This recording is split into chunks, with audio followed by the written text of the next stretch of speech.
మనకు సనాతన ధర్మంలో ప్రతి పండుగ కూడా దేశము, కాలము వీటన్నిటికీ అనుకూలంగా ఉంటుంది. అంటే ఉదాహరణకి శ్రీరామనవమి చేస్తారు.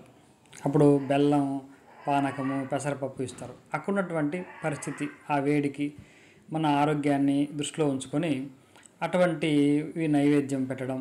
ఈ విధంగా శివరాత్రికి ఉపవాసం ఉండడం, పిండి వంటలు ఇవన్నీ కూడా అప్పటి పరిస్థితికి అనుకూలంగా మన శరీరాన్ని అంటే భౌతికంగా, మానసికంగా, ఆధ్యాత్మికంగా మనకు ఉపయోగపడేటటువంటి సాధనలే ఇవన్నీ కూడా మనం లోతుగా ఆలోచిస్తే.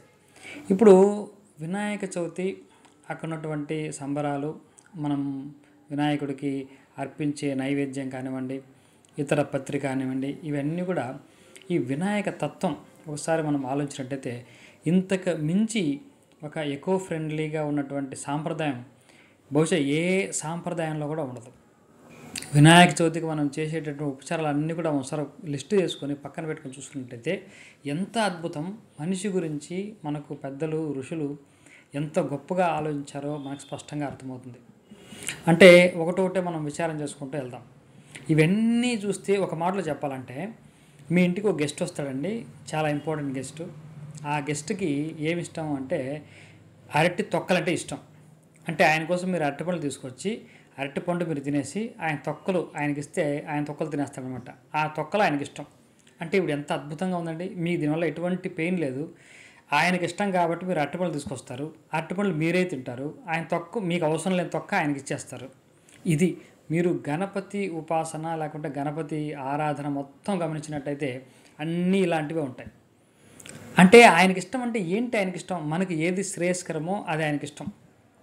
మీరు మొత్తం గమనించండి. ఉదాహరణకి ఆయనకి ఏమి ఇష్టం అంటే ఉండ్రాళ్ళు ఇష్టం అంటారు ఫస్ట్. ఈ ఉండ్రాళ్ళన్నీ ఎలా తయారు చేస్తారు? ఆయిల్తో వేసి కాల్చకుండా మామూలుగా మనం పల్లీలు, బెల్లము, కొబ్బరి వీటితో మనకు ఉండ్రాళ్ళు తయారు చేస్తారు. ఈ ఉండ్రాల్లో ఐరన్ పుష్కలంగా ఉంటుంది, మంచి బలవర్ధకమైనటువంటి ఆహారం. పిల్లలకి ఇప్పుడు డాక్టర్లు అదే పనిగా చెప్తున్నారు, తినండి తినండి అని. కాబట్టి ఇటువంటి ఉండ్రాళ్ళు ఆయనకి ఇష్టం.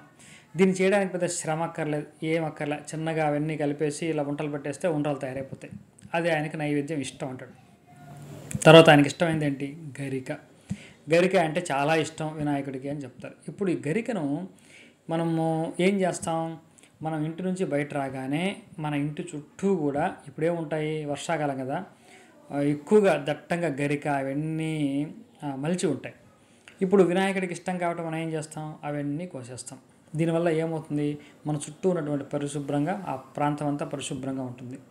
ఎటువంటి పాములు, క్రిమికీటకాలు రాకుండా ఉంటాయి. అద్భుతం, అది క్లీన్ అయిపోయిందా? తర్వాత ఆయనకి ఇష్టం ఏంటి? రకరకాల పత్రులు, ఇంకా ఆకు, ఈ ఆకు, నేరేడాకు, రకరకాల ఆకులన్నీ ఇష్టం నాకు అంటాడు ఆయన. ఇప్పుడు దానికి ఏం చేస్తాం? ఆకులన్నీ కొట్టుకొచ్చి ఆయనకి ఇష్టం. ఈ ప్రాసెస్లో గమనించినట్టయితే ఇప్పుడు వర్షాకాలం ప్రారంభమైన తర్వాత ఈ చెట్లన్నీ కూడా బాగా ఏపుగా పెరుగుతూ ఉంటాయి, విపరీతంగా ఆకులు వచ్చేస్తూ ఉంటాయి. ఆకులు వచ్చేస్తున్నప్పుడు ఆ చెట్టు ఎదగడం తగ్గిపోతుంది. కాబట్టి దాన్ని ఆ ఆకులు, కొమ్మలన్నీ నరికేస్తే ఆ చెట్టు ఇంకా బలంగా ఎదుగుతుంది. కాబట్టి దాన్ని కూడా ఒక సాంప్రదాయంగా పెట్టేశారు.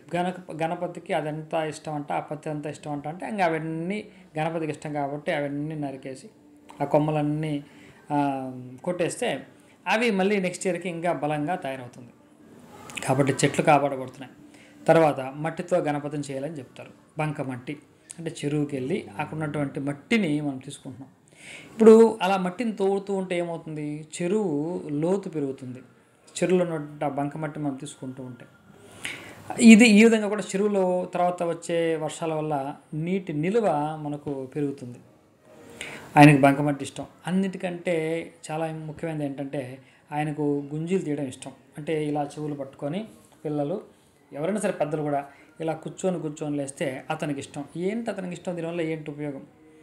నేను పిల్లలకి mid brain activation program conduct చేస్తూ ఉంటే ఈ మిడ్ బ్రెయిన్ బాగా స్ట్రాంగ్ అవ్వాలంటే సైంటిఫిక్గా ఏం చేస్తే బాగా ఎటువంటి ఎక్సర్సైజ్ చేస్తే యాక్టివ్గా ఉంటుంది, షార్ప్ అవుతుంది అని నేను స్టడీ చేసినప్పుడు సైంటిఫిక్గా ప్రూవెన్ టెక్నిక్ ఏంటంటే ఇలా చేతులు రెండు పట్టుకొని ఎవరైతే కూర్చొని లేస్తారో వాళ్ళకి మిడ్ బ్రెయిన్ యాక్టివేషన్ బాగా జరుగుతుందని చెప్పారు. ఇది గణపతికి ఇష్టం కాబట్టి గణపతి ముందు ఇలా గుంజీలు తీయమని పెద్దలు చెప్పారు. మేము చిన్నప్పుడు చదువుకున్నప్పుడు స్కూల్లో కూడా టీచర్లు ఏంటంటే మనం ఏదన్నా చెప్పింది సరిగ్గా మనం రాంగ్ ఆన్సర్ చెప్పినా మన బుర్ర సరిగ్గా పని చేయకపోయినా అప్పుడు ఏం చేస్తారు, చెవు పట్టి ఇలా తిప్పుతారు. అంటే చెవు పట్టుకుంటే బ్రెయిన్ యాక్టివేట్ అవుతుంది. కాబట్టి ఈ చెవుని పట్టుకుంటూ ఇలా పట్టుకుంటూ బలంగా మనం కూర్చొని లేయడంతో మిడ్ బ్రెయిన్ యాక్టివేషన్ బ్రహ్మాండంగా అవుతుంది. ఈ విధంగా మీరు గమనించినట్టయితే వినాయకుడికి ఇష్టమైనవన్నీ ఏమిటి అంటే మనకి ఏది శ్రేయస్కరమో మన జీవితం ఏ విధంగా బాగుపడుతుందో అవి ఆయనకి ఇష్టం.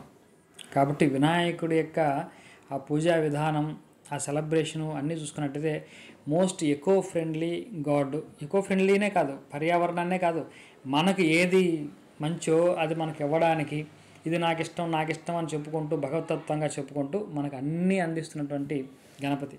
కాబట్టి ఆ గణపతి నవరాత్రులని మనం చాలా శ్రద్ధతో ఆయనకి ప్రేమపూర్వకంగా మనం అన్నీ కూడా సమర్పించి ఇందులో ఉన్నటువంటి శాస్త్రీయ కోణాన్ని కూడా మనం అర్థం చేసుకొని, కాబట్టి ఆ విధంగా గణపతిని మనం ఆరాధన చేసుకోవాలని మనవి. గణేష్ చతుర్థి శుభాకాంక్షలు.